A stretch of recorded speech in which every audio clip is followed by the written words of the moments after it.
Krishna sir, Rupinder sir, and principal sir, and all faculties, and our dear student. Really, it's very important topic how to write in examination. हमें सब कुछ पता रहता है, फिर भी हमें बहुत कुछ नहीं पता रहता। और डेफिनेटली सर ने भी बहुत अच्छे से एक्सप्लेन किया, कई टिप्स आज आपको बताए हैं, मैडम ने भी बताए हैं कई कि राइटिंग स्किल्स आपकी कैसी होनी चाहिए।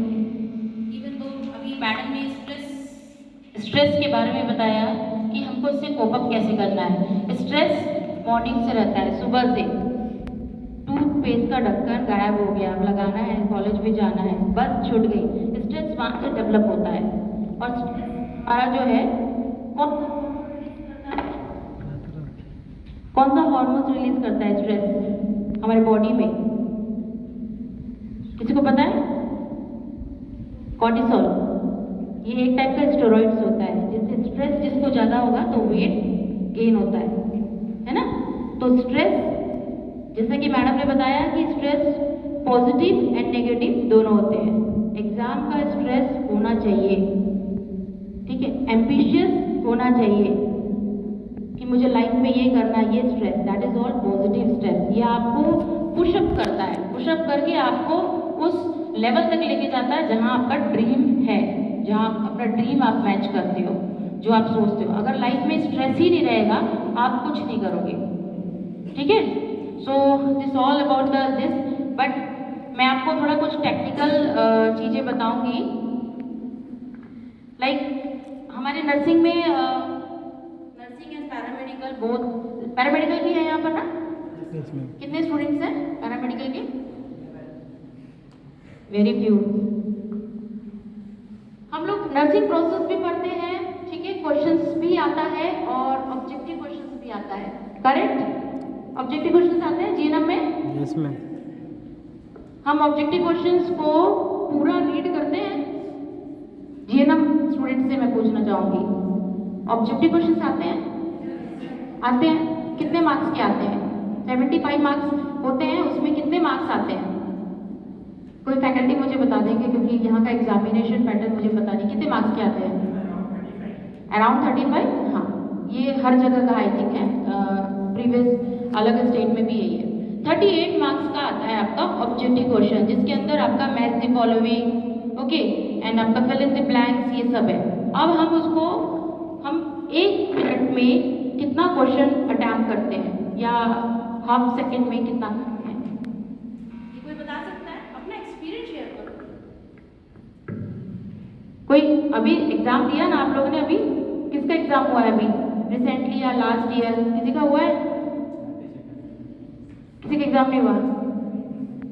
अभी नहीं हुआ ना एग्जाम, ठीक है। तो ऑब्जेक्टिव क्वेश्चन अगर आप रीड कर रहे हैं, तो आप कभी भी ऑब्जेक्टिव क्वेश्चन पूरा रीड करेंगे तो उसमें आपको क्वेश्चंस में, just suppose length of the intestine is या है, तो आपको लेंथ इंटेस्टाइन 2 वर्ड पढ़ के फटाफट आपको अगर पता है तो आपको लिखना है, ठीक है। अब 1 बार 2 बार 3 बार अगर आप पढ़ने लग जाएंगे तो टाइम वेस्ट होगा, बिकॉज आपको लेंथ और इंटेस्टाइन ये आप इस तरह से ऑब्जेक्टिव क्वेश्चंस को सॉल्व करेंगे, क्योंकि 15 मार्क्स का रहता है, I think fill in the blanks. 15 marks आप ऐसे ही स्कोर कर सकते हैं। अब इसको आप थ्योरी में कैसे पढ़ेंगे? जब, क्योंकि थ्योरी है आपका, एक यूनिट है पूरा, ओके, एक पूरा यूनिट है, और उस यूनिट में आपके सब पॉइंट्स हैं। अब सब पॉइंट में से आपको उसमें से ऑब्जेक्टिव क्वेश्चंस निकलते हैं, ठीक है। तो जब आप अपनी थ्योरी को आप पढ़ते हैं, या टीचर्स आपको लेक्चर देते हैं, डिलीवर करते हैं, तो आप उसमें से जो ये ऑब्जेक्टिव क्वेश्चन बन रहे हैं, लेंथ का, साइज का, ठीक है, अपर साइड में क्या है, अपेक्स में क्या है, बेस में क्या है, ठीक है, हार्ट का वेट कितना है, ये सारे आपको नोट डाउन करना है। That is all objective questions. और वैसे भी आई थिंक ऑब्जेक्टिव क्वेश्चंस अगर आपको, जो 2 टाइप के स्टूडेंट होते हैं, बहुत डीपली पढ़ने वाले और एक सुपरफिशियली पढ़ने वाले, ठीक है। आप लोग कौन है? हाँ, मान भी गए सुपरफिशियली पढ़ने वाले हो? अरे नहीं मानना है भाई, सुपरफिशियली नहीं पढ़ना है, ठीक है। मेडिकल के स्टूडेंट हो, पेशेंट को क्या करोगे फिर? हाँ, पेशेंट आएगा, फ्रैक्चर वाली कोई गाड़ी पलट गई है, बस पलट गई है और सब आए हैं, डॉक्टर सब बिजी हैं, आप वहाँ खड़े हो, सुपरफिशली क्या करोगे उसको? ब्लड लॉस हो रहा है, टोटली क्या करोगे आप उसको? अगर आप सुपरफिशली पढ़ के पास होगे तो डीप नॉलेज रहना है, ठीक है। तो आपको जो बेस है, जैसे फर्स्ट यूनिट में रेस्पिरेटरी सिस्टम है, एनाटॉमी सब पढ़ते हैं, पैरामेडिकल भी, नर्सिंग भी, जीएनएम भी, बीएससी भी सब पढ़ते हैं। तो हमें एनाटॉमी में क्या करना है, उसमें सबसे ज़्यादा क्वेश्चंस जो है आप कैच कर सकते हो। उसके अंदर मोस्टली जो क्वेश्चंस आते हैं लेयर्स के आते हैं, ठीक है, साइज, शेप, यही आते हैं मोस्टली। आप रीड करके देखना पुराने क्वेश्चंस में भी। एम आई राइट फैकल्टीज, है ना? तो आप उस पर फोकस करो, ठीक है। और जो पुराने जो क्वेश्चंस हैं जो ऑलरेडी है उसको भी आप उसको पढ़ो, रीड करो, ठीक है, क्योंकि उसी में से रिपीटेशंस आते हैं, ठीक है। इसके अलावा आपको जो नॉलेज है, नॉलेज को और एनहांस करने के लिए भी आपको अपने जो ऑब्जेक्टिव क्वेश्चंस है वो पता रहना चाहिए। अब इंटेस्टाइन की लेंथ कितनी होती है, कितनी होती है? यूट्रस का वेट कितना होता है? हार्ट का शेप क्या होता है? नेफ्रॉन क्या है? नेफ्रॉन क्या करता है बॉडी में? फीमर बोन जो है उसका लेंथ कितना है? हाँ, ये सब हमें पता है, पता रहना चाहिए। ये तो हम मेडिकल के स्टूडेंट, अगर आपको ये नॉर्मल एनाटॉमी नहीं पता रहेगा तो आप लोग एग्जाम में क्या लिखोगे? अब तो एग्जाम आने वाला है, आई थिंक ये सब चीजें एनाटॉमी में तो वेरी इंपॉर्टेंट, ठीक है। सो एक तो ये हो गया। एक मैडम ने भी आपको बहुत अच्छे से बताया कि लिस्ट करके लिखना है, जस्ट पॉइंट वाइज आपको लिखना है, वो इस तरह से लिखना है। अब इसमें भी जो पैटर्न है वो मैं आपको क्लास वाइज बता दूंगी आपको, क्योंकि अभी due to short of time मेरे को अभी 2-3 चीज़ें और एक्सप्लेन करनी है। तो ये पॉइंट वाइज आपको लिखना है। पॉइंट वाइज लिखने से इसका ये होता है कि आपका जो आप क्या डिलीवर करने वाले हो, अपने माइंड पे आपके क्या है और आप क्या लिखना चाह रहे हो वो क्लियर हो जाता है पेपर इवेल्युएटर को, ठीक है। पॉइंट वाइज 1 2 3 हम क्या करते हैं, बुक्स पढ़ते हैं तो बुक्स में पूरा थियोरेटिकल लिखा हुआ रहता है, ठीक है। आप ऐसे भी लिख सकते हैं, प्लस जैसे कि मैडम ने कुछ टाइप्स वगैरह बताए वो भी लिख सकते हैं, ठीक है। नेक्स्ट जो है आपका मेन जो होता है, आपको क्वेश्चन को समझना है। क्वेश्चन कैसे समझेंगे आप? डिस्कस द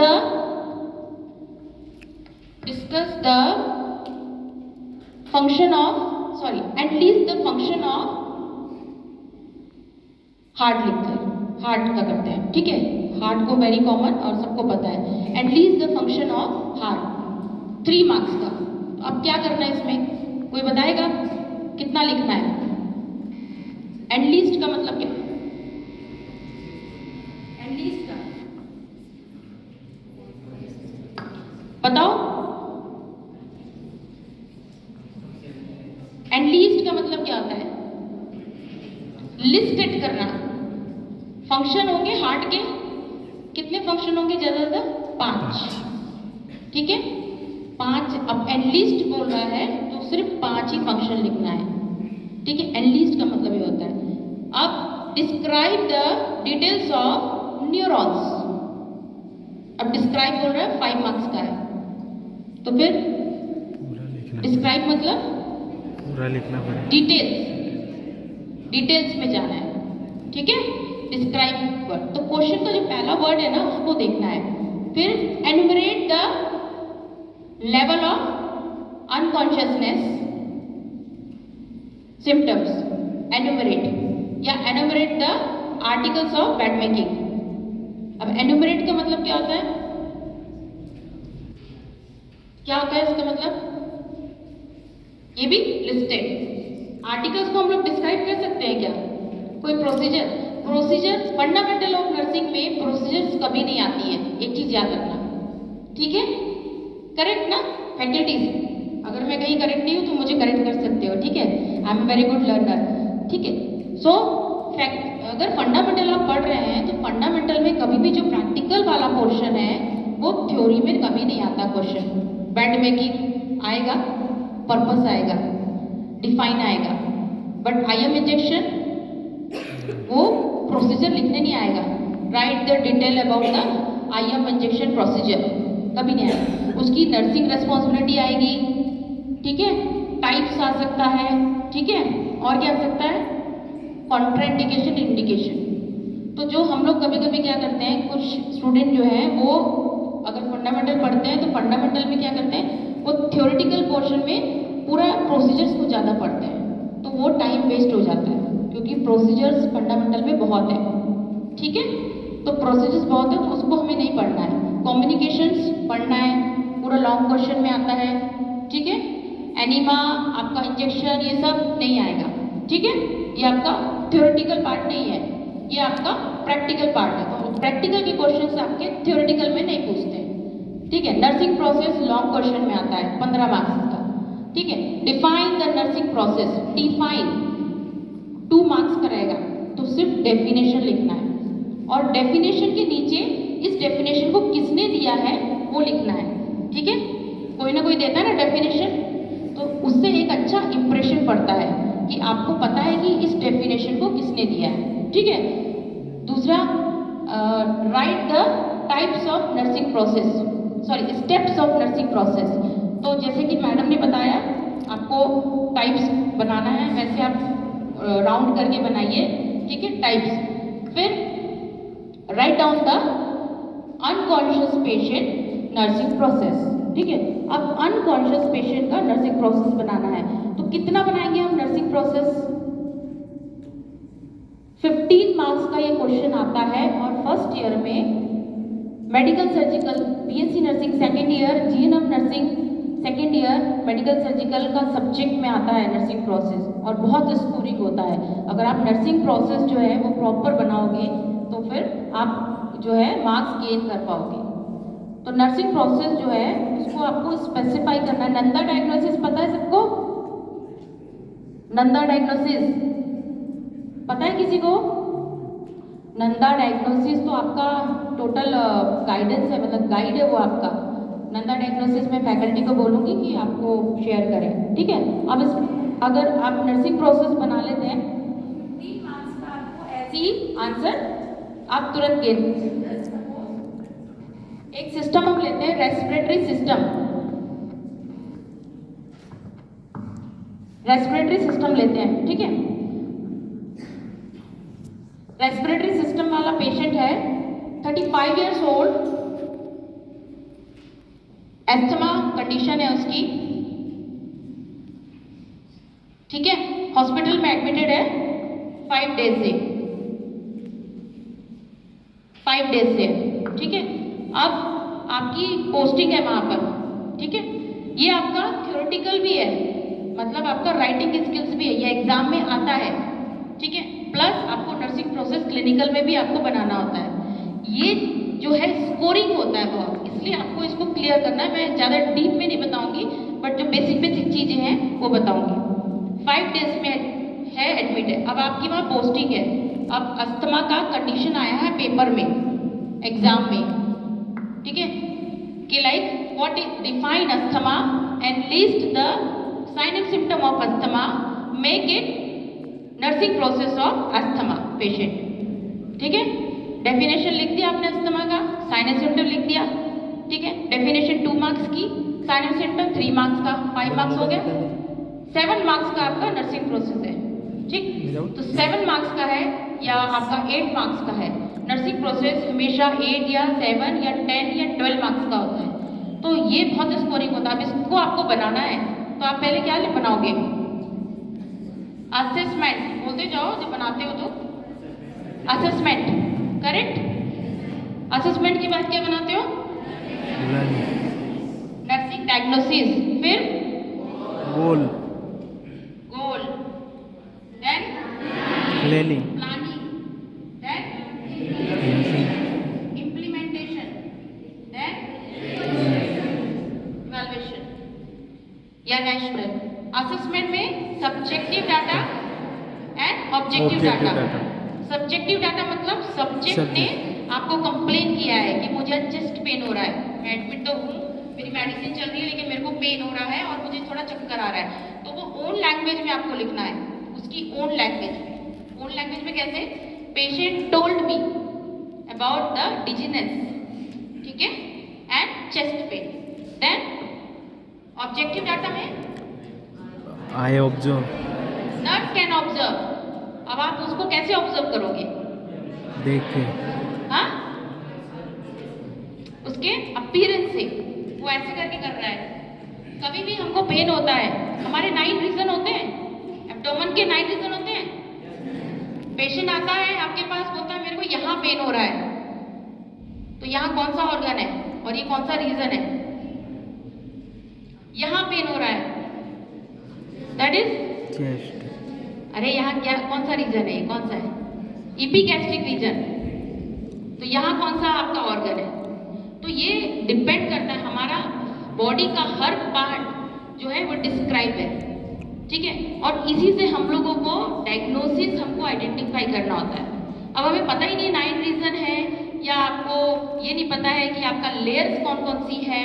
बर्न हो जाता है पेशेंट, बर्न पेशेंट आता है, आप लोग बर्न पढ़ते हैं, बीएससी नर्सिंग तो बहुत डीपली पढ़ता है बर्न डिग्री। अब आपको ये नहीं पता है कि कौन सा डिग्री का बर्न हुआ है, पेशेंट आया है, ठीक है, होल बॉडी पूरी इसकी बर्न है। अब पेशेंट आया है, लेटा हुआ है, ठीक है, अब आप वहाँ इमरजेंसी में हो, एज ए स्टूडेंट नर्स आप वहाँ पे ड्यूटी कर रहे हो, तो ऐसे हाथ बांध के खड़े होके देखोगे कि हेल्प करोगे, वहाँ असिस्ट करोगे उस केस को। हेल्प करेंगे. असिस्ट कब करोगे? जब नॉलेज होगा। नॉलेज कब आएगा? देखने के. जब पढ़ोगे या पढ़ाया जाएगा, ठीक है। या एक और, नॉलेज कब पड़ेगा? जब आपका खुद सेल्फ इंटरेस्ट होगा। अभी हम बोलेंगे कि मूवी चलना है, चलो, तो सब रेडी हो जाएंगे। अभी गोवा का ट्रिप जाने वाला है, तो गोवा के ट्रिप के लिए तो सब रेडी हो जाएंगे, क्योंकि गोवा के बारे में तो बहुत कुछ सुना है ना। चेहरों में स्माइल भी आ गई, देखो। और वही क्लिनिकल फीस का अगर हम बोल रहे हैं, इंटरेस्ट नहीं है क्लिनिकल में। इंटरेस्ट कब आएगा? जब पास आउट हो जाएंगे ना, जब पैसे कमाने लग जाएंगे, तब इंटरेस्ट आता है। तो डिपेंड करता है इंटरेस्ट के ऊपर। अगर आपको जब तक मेडिकल साइंस में इंटरेस्ट नहीं होगा, आप अच्छे नर्सिंग स्टूडेंट नहीं बन पाएंगे, ठीक है। तो subject and objective, objective data में आप क्या लिखेंगे? I have observe to the patient, ठीक है, for as a facial expression, ठीक है। देन नर्सिंग टेक्निशियन क्या बनाओगे? टू अब अस्थमा वाला पेशेंट है, डिसीज कंडीशन किसी को भी होती है, बॉडी में किसी को भी कुछ भी प्रॉब्लम होती है, सबसे पहले क्या होता है? जिस मैडम बता रहे थे अभी, इतनी बातें कर ली आप लोगों से, स्ट्रेस, एंजाइटी, है ना। पेट में दर्द होने लग जाता है, तो फिर क्या होता है? अरे पेट में दर्द क्यों हो रहा है, मैंने क्या खा लिया? 10 क्वेश्चन आते हैं, मल्टीप्लाई होते हैं, और मल्टीप्लाई होते हैं, वो होता है स्ट्रेस, ठीक है। जब तक क्वेश्चन का आंसर नहीं मिलता है, वो होता है स्ट्रेस। अब वो कोई भी टॉपिक ले लो, अगर स्ट्रेस को रिलीज करना है तो सॉल्यूशन पे जाओ, ठीक है। अब पेट में दर्द हो रहा है, स्ट्रेस हो रहा है, पता नहीं क्या खा लिया, क्यों हो रहा है, क्या हो रहा है, ये तो बीमारी नहीं हो गई कहीं, वो होता है ना नॉर्मली, ठीक है। बट जब हमें पता चल जाएगा, हम डॉक्टर के पास गए, डॉक्टर ने बोला कल रात को क्या खाया था, तो बाहर का चाउमीन खाया था, बस उसी के कारण है स्ट्रेस बिल्कुल डाउन हो जाता है, क्योंकि उस क्वेश्चन का आंसर आपको मिल गया। तो जो नेगेटिव थॉट्स होते हैं वो मल्टीप्लाई होते हैं, ठीक है, दैट इज लीड क्या करते हैं वो? स्ट्रेस को। तो यहाँ पर सबसे पहले हम क्या करेंगे? टू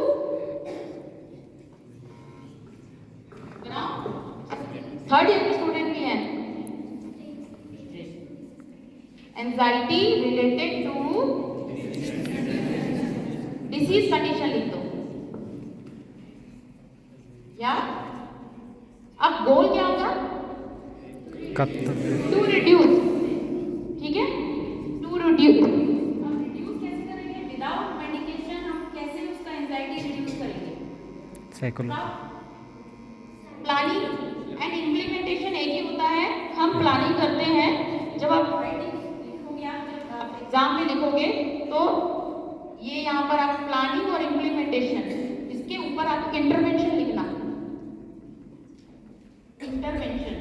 इंटरवेंशन के अंदर 2 चीज आती है, प्लानिंग एंड इम्प्लीमेंटेशन। ये क्लिनिकल के लिए होता है, क्लिनिकल में जब आप जाते हो तो आपने पूरी प्लानिंग करी, ठीक है, और इम्प्लीमेंटेशन मतलब हाँ मैंने इस पेशेंट के लिए ये प्लान किया था, मैंने दे दिया टिक, ये है क्लिनिकल का फॉर्मूला। बट जब एग्जाम में लिखते हैं तो आप सीधे इंटरवेंशन लिखो, इधर टाइम वेस्ट मत करना, क्योंकि टाइम वेस्ट भी होता है। तो ये मत लिखना थ्योरेटिकल में, ठीक है। जब आप एग्जाम में आता है तो मायोकार्डियल इन्फेक्शन का आता है, अस्थमा का आता है, सीओपीडी का आता है, ठीक है, इंटेस्टाइनल ऑब्स्ट्रक्शन का आता है, बहुत सारे आपके क्या आते हैं, आपके नर्सिंग प्रोसेस के आते हैं। तो प्लानिंग आपने क्या लिखोगे पानी में, एंजाइटी में first to assess the level of anxiety level, उसका एंजाइटी लेवल को चेक करना है पहला, ठीक है। ये सब विदाउट मेडिकेशन है, याद रखना। नर्सिंग प्रोसेस मतलब ये हमारा है, we are the care provider, we are the care provider, ठीक है। मेडिसिन हम लोग कब कब देते हैं, 30 मेडिसिन हम लोग को प्रिस्क्राइब्ड है कि हम दे सकते हैं, ऑथोराइज्ड है, हम 30 मेडिसिन पेशेंट को दे सकते हैं विदाउट फिजिशियन ऑर्डर, ठीक है। बट उसका लिस्टेड है कि हम कहाँ दे सकते हैं, ठीक है। सो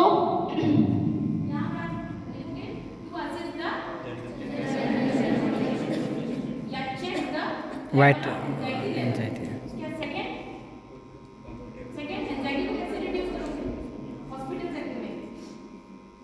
बताओ। ओके प्रोवाइड, हाँ ठीक है, provide the comfortable position. Then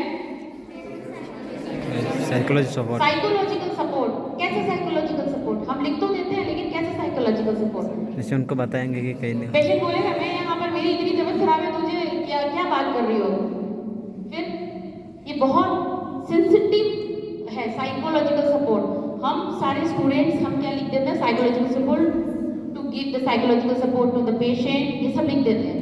but इसका मीनिंग और ये बहुत फीलिंग के साथ कनेक्टेड है, एक पेशेंट और एक नर्स के साथ। जब तक आपका अच्छा IPR नहीं होगा आप साइकोलॉजिकल सपोर्ट नहीं दे पाओगे। साइकोलॉजिकल सपोर्ट में हम क्या बोलते हैं, ठीक हो जाओगे, उसको कैंसर है, कहाँ से ठीक होगा, फॉल्स कमिटमेंट है ना, उसको खुद को पता है। आजकल हम इतने अवेयर हैं, दैट इज साइकोलॉजिकल सपोर्ट। तुम्हारा ट्रीटमेंट हो जाएगा, तुम यहाँ से जल्दी ठीक हो जाओगे, that is again false commitment. Then किस टाइप का साइकोलॉजिकल सपोर्ट, ये सब प्रैक्टिस, ये आपको टेक्निक्स और गाइडेंस हम दे सकते हैं, लेकिन ये जो है ना सेल्फ डेवलप होती है। जैसे कहते हैं ना मैनरिज्म, हर अगर हम यहाँ पर देखें तो सब बच्चों का मैनरिज्म अलग अलग होगा, क्योंकि सब बच्चों की परवरिश अलग अलग जगह से हुई है। बट यहाँ पर हम एक ग्रुप में बैठे हुए हैं, एक लेक्चर यहाँ हो रहा है तो सब एडॉप्ट एक साथ कर रहे हैं, ठीक है। अब उसमें से भी क्या होगा, कुछ एडॉप्ट करेंगे, कुछ नहीं करेंगे, कुछ ऐसे ही चले जाएंगे, ठीक है। तो साइकोलॉजी हमें क्या बोलना है पेशेंट को, भाई भैया आपको पता है कि ये बीमारी है, आपको समझ सकते हैं इस चीज़ को, ठीक है, लेकिन बस अब आप जितना भी टाइम बचा है आप अपना जो है अपना लाइफ को पूरे तरह से ऊपर वाले के हाथ पे और पूजा उसमें लगाएं। ये हम अपनी तरफ से पूरी की पूरी कोशिश कर रहे हैं कि आपका अच्छे से अच्छा ट्रीटमेंट और प्रिवेंशन हो। फॉल्स कमिटमेंट कभी नहीं करना है हमें पेशेंट से, ठीक है। हम यहाँ लिखते हैं साइकोलॉजिकल सपोर्ट, अब हम सिर्फ यहाँ लिखते हैं साइकोलॉजी, अब उसमें स्पेसिफाई भी तो करो, ठीक है। नेक्स्ट फिर क्या करेंगे, एंजाइटी को कैसे रिड्यूस करेंगे, अभी बताया था, बार बार रिपीटिशन हो रहा है। लिसनिंग इंपॉर्टेंट है, लिसनर बनो, गुड लिसनर। अभी मैडम ने भी बोला, सर ने भी बोला, जब तक गुड लिसनर नहीं बनोगे ना तब तक ब्रेन में एडॉप्शन नहीं होगा, खाली रहेगा ये एम्प्टी। एक तो लर्नर बनो, गुड लर्नर। मेडिकल साइंस मैं बोलती हूँ मैं अभी भी 0 हूँ, ठीक है। कोरोना बुक में था, कहीं था कोरोना के बारे में किसी को पता था, सब नया हुआ ना, नई प्लानिंग हुई, नई स्ट्रेटेजी बनी, नई वैक्सीन आई, सबको है ना। कोई बोल सकता है कि नहीं कोरोना तो था बुक में और इसी तरह से कर सकते थे, सब नए रिसर्च हुए। तो हमेशा जो है लर्नर बनो। मेडिकल साइंस में कई मेडिसिन न्यू आती है, कई एक्सपायरी होती है, ठीक है, कई आपके आर्टिकल्स जो है वो चेंज होते हैं, कई नई रिसर्च होते हैं जिससे आपके मॉडर्नाइजेशन होता है, ठीक है। अब एक और चीज़ है, नेक्स्ट अगर आप 3 ही पॉइंट लिखोगे तो आपको स्कोरिंग नहीं होगा। Minimum you have to write at least minimum 5 और 6 पॉइंट्स। अब एंजाइटी सारी डिजीज में है, सारी डिजीज में है। यस यस यस कोई भी डिजीज होगी तो एंजाइटी होगा। तो एंजाइटी का आपका नर्सिंग प्रोसेस सब में इम्प्लीमेंट होगा। एग्जाम में पूछा जाएगा कि nursing process, right the nursing process of asthma या मायोकार्डियल, सब में एंजाइटी है तो आपका एक ये पॉइंट रेडी हो गया आपका, ठीक है। अब इसमें आपका ये तो ठीक हो गया। अब यहाँ तो आपने 3 में अटक गए, अभी आपको तो लिखना है 4 या 5। तो नेक्स्ट क्या लिखोगे? Clear the doubts of the patient, ठीक है। उससे एंजाइटी रिलीज होती है, वो भी एक काइंड ऑफ साइकोलॉजिकल सपोर्ट। कोई पेशेंट आपके पास है और वो बोल रहा है कि भाई मेरे को मेरी सर्जरी होने वाली है, कितना टाइम लगेगा मेरे को? आप बोलोगे उसको और डरा दोगे, वो तो मेजर सर्जरी है, डॉक्टर बोल रहा था उसमें तो 4-5 घंटे लगेंगे और उसमें तो एक्सपायरी भी हो जाते हैं। ये साइकोलॉजिकल सपोर्ट होगा क्या? नहीं, हमने तो उसका एंजाइटी लेवल और इंक्रीज कर दिया है ना, ठीक है। एड्स वाला पेशेंट है, एड्स वाला पेशेंट है, अरे तुम तो बहुत इन्फेक्टेड पेशेंट हो और अभी तो तुम्हारे से दूसरे को भी लग सकता है, इसलिए हम तो नहीं छू रहे भाई, हम तो नर्स हैं, हमारे से तो दूसरों को भी लग जाएगा, तुमसे भी लग जाएगा। मोस्टली नर्सेस क्या करती है, एड्स वाले पेशेंट को केयर प्रोवाइड नहीं करती है, ठीक है, केयर प्रोवाइड नहीं करती। मेरा एक छोटा सा एक्सपीरियंस मैं शेयर करूंगी। जब मैं बीएससी नर्सिंग सेकेंड ईयर में थी, मेडिकल सर्जिकल की ड्यूटी में आईसीयू में एडमिट थी। एक पेशेंट थी 27 ईयर्स ओल्ड थी, उसको ब्रेन में अर्थ वॉर्म होता है ना, उसकी पूरी 3 साइकिल बन गई थी, ठीक है, और 3 साइकिल बन गई थी। और उसका जो एमआरआई रिपोर्ट में था, तो यहाँ से ऐसे अर्थ वॉर्म, ऐसे यहाँ पूरा उसका पूरा होल स्कैन हुआ था, पूरा अर्थ वॉर्म उसके बॉडी में था। अब जब अर्थ वॉर्म ब्रेन को खाता था ना तो वो चिल्लाती थी, ठीक है। तो हम वहाँ पर पोस्टेड थे, अब हम सोचे कि हमें तो टीचर से बहुत पढ़ाया, क्या करें हम, क्या करें, उससे बात भी करो तो वो तो चिल्लाती नहीं। अब केयर कैसे दे? मेडिसिन तो है, medicine it's not our part, medicine तो हमें देना है, जो डॉक्टर दे रहे हैं मुझे, बट केयर क्या है? Why we are care provider? Florence Nightingale ने क्या किया था? विदाउट मेडिकेशन कितने सोल्जर्स को केयर करा था, टाइम से उनको बैंडेजिंग करी, टाइम से उनकी ब्लीडिंग को स्टॉप करी, प्रॉपर ड्रेसिंग करी। नर्सिंग वहाँ से आया है, केयर। बट हम सब भूल गए हैं, जो डॉक्टर लिखता है वही करा, वो भी ठीक से नहीं करते हैं, तो केयर है कहाँ? तो हम अभी नर्सेस को खोज रहे हैं कि केयर वाली नर्स कौन है। तो साउथ की जो नर्सेस होती है ना, वो डेडिकेशन से काम करती है, वो पेशेंट को अपना समझती है, मेरे घर का पेशेंट है, वो घिन नहीं करती, ठीक है। उसके पास क्रिटिकल थिंकिंग होती है, वो सोचती है अगर इस पेशेंट को अस्थमा का ये अटैक आया है हॉस्पिटल में ही, जो कि उसकी मेडिसिन चल रही है, तो मैं थोड़ा उसके पीठ में रब कर दूँ तो थोड़ा उसको रिलैक्स होगा, करेक्ट। पीठ में रब करने से अस्थमा के जो पेशेंट है उनको बहुत रिलीफ मिलता है, बट हम थोड़ी ना कर रहे हैं, क्या करना, मेडिसिन है दिए जी। जब तक फीलिंग्स पेशेंट के साथ कनेक्ट नहीं होगी आप कुछ नहीं कर सकते। मैं भी हॉस्पिटल में एडमिट हो सकती हूँ कभी, तुम लोग वहीं रहोगे, है ना, ठीक है। क्या केयर एक्सपेक्टेशन करेंगे हमारे स्टूडेंट ही अगर केयर के बारे में नहीं सोचेंगे तो? ऐसी कितनी नर्सेज निकल रही हैं, प्रोडक्शन तो हो रहा है बट क्वालिटी नहीं हो रही है। तो ये जो नर्सिंग प्रोसेस है ना, ये नर्सेज के लिए बनाया गया है, और कोई भी नर्सिंग हॉस्पिटल में नर्सिंग प्रोसेस फॉलो नहीं हो रहा है अभी भी, एनएमएच हॉस्पिटल्स में हो रहा है। तो ये जो नर्सिंग प्रोसेस है ना, ये क्रिटिकल थिंकिंग है। विदाउट मेडिकेशन आप क्या करोगे पेशेंट को, जिससे कि आपका जो है उस पेशेंट को थोड़ा रिलीफ मिलेगा, ठीक है। मुन्ना भाई एमबीबीएस देखा है, हब वाला था, है मुन्ना भाई एमबीबीएस में स्ट्रेस रिड्यूस है, वो बुक्स लगने को भी हब, चलो मैं तुमको विश करूं, है ना। तो इस तरह से जो हमारा जो केयरिंग एटीट्यूड है वो पॉजिटिव होना चाहिए towards the patient. Next clear the doubt हो गया। उसके बाद क्या करेंगे, अब और क्या करेंगे, और क्या करेंगे बताओ? ये स्टॉप माइंड है, डेड माइंड, ये डेड माइंड नहीं होना चाहिए। क्रिटिकल थिंकिंग, अगर मैंने बोला ये पेन है तो तुम सिर्फ इसको पेन के एंगल से ही देखोगे, ऐसा नहीं होना। Teacher always give direction and guidance. इसके अलावा ब्रेन तो आपके पास में भी है। इसको अगर मैं पेन बोल रही हूँ तो तुम इसको कुछ और भी बोल सकते हो। पेन तो है ही, इसको तो नाम दिया है जनरल पेन, है ना। देखने का डायरेक्शन। अब मैं यहाँ पर बोल रही हूँ, और क्या कर सकते हैं, और क्या कर सकते हैं। आप लोग जब स्ट्रेस में होते हैं, एंजाइटी लेवल बढ़ रहा है, माइंड में उसके मल्टीप्लिकेशन आ रहे हैं, नेगेटिव थॉट जनरेट हो रहे हैं, नेगेटिव को हमको कट करना है। साइकेट्रिक में पढ़ते हैं, डिप्रेशन पेशेंट देखा है, थॉट कट करते हैं, ईसीटी देते हैं, देते हैं। What is ECT?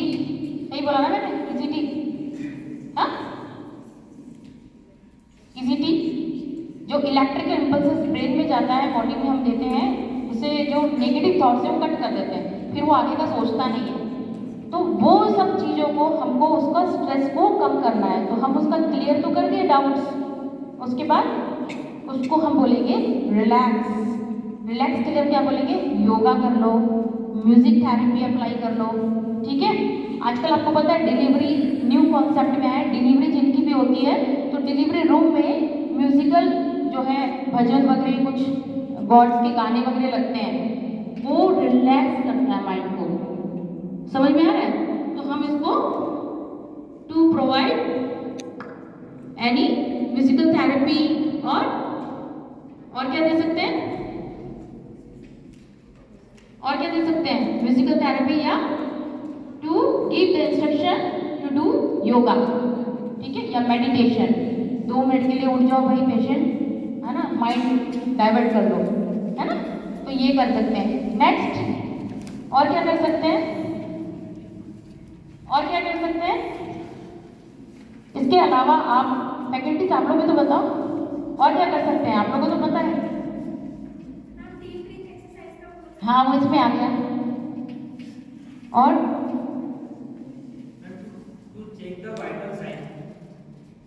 Yes, check the vital sign. हम हर उसमें पॉइंट में तो क्या रहेगा, पल्स रेट भी हाई रहेगा, बीपी भी हाई हो सकता है, तो हम वाइटल साइन चेक कर सकते हैं। और देन लास्ट आप 7-8 पॉइंट लिख लो, उसके बाद लास्ट में आपको लिखना है टू गिव एंटी डिप्रेसेंट या anti relaxation medication as per prescribe by the physician order. ठीक है, ये जरूर लिखना है। हम लोग क्या लिख देते हैं, सीधे डायरेक्ट लिख देते हैं। तो ये आपको 7.8 पॉइंट यहाँ लिखना है।